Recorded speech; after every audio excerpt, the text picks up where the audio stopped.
Welcome back to Breadcrumbs for Life. This is Frances, where simple steps lead to real results.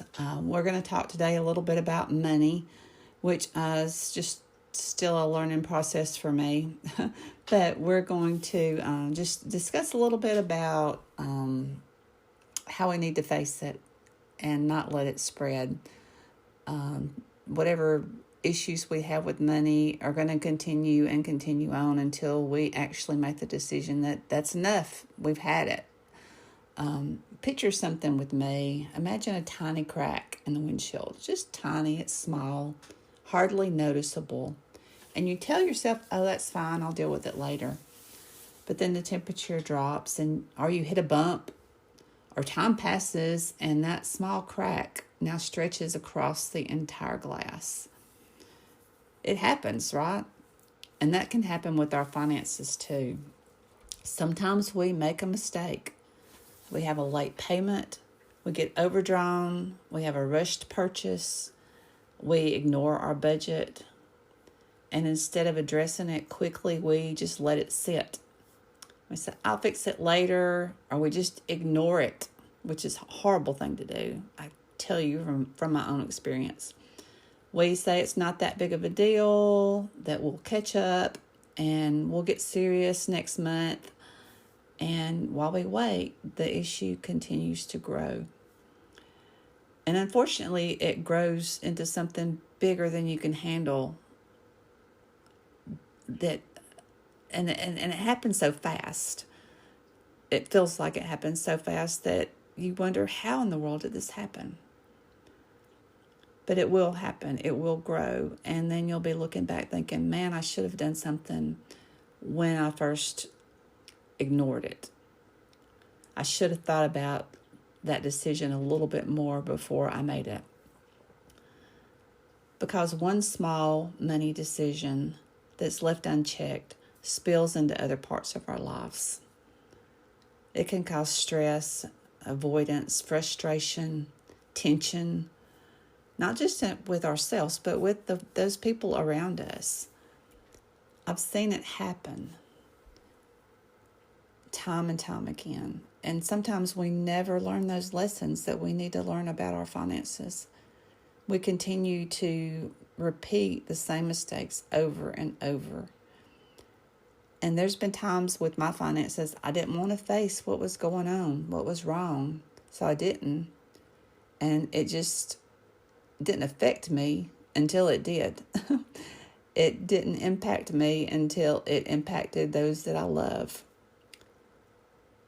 It impacted my peace and their peace. It affected my home many times.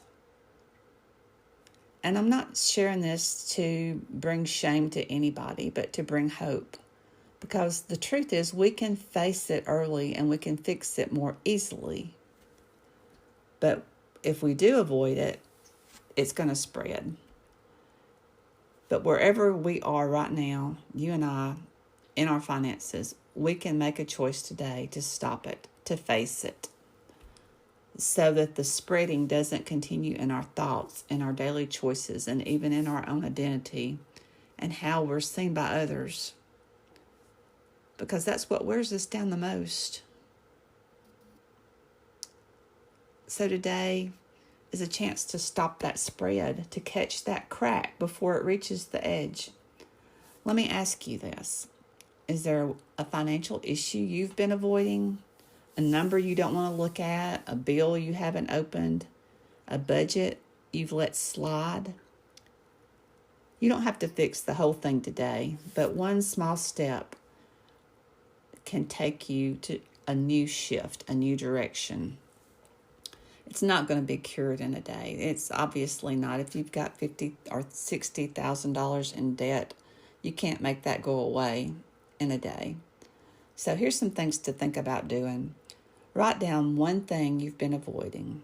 Don't overthink it. Just name it. That one thing you've been avoiding with your finances. Then take one small action. Make the call or open the email or revisit the budget, whatever the action is. And the third thing is to set a reminder to check in with yourself tomorrow You don't have to rush, but you do have to move. You have to be consistent, make it a habit.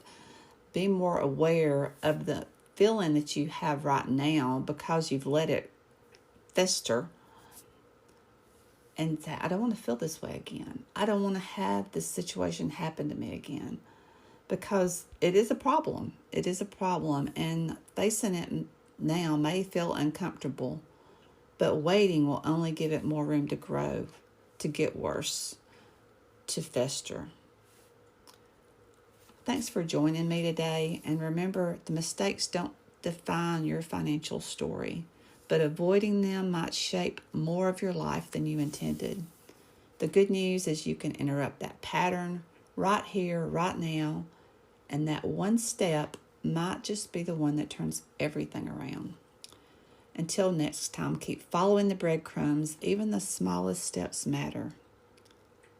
Leave a breadcrumb, make a difference. This is Frances.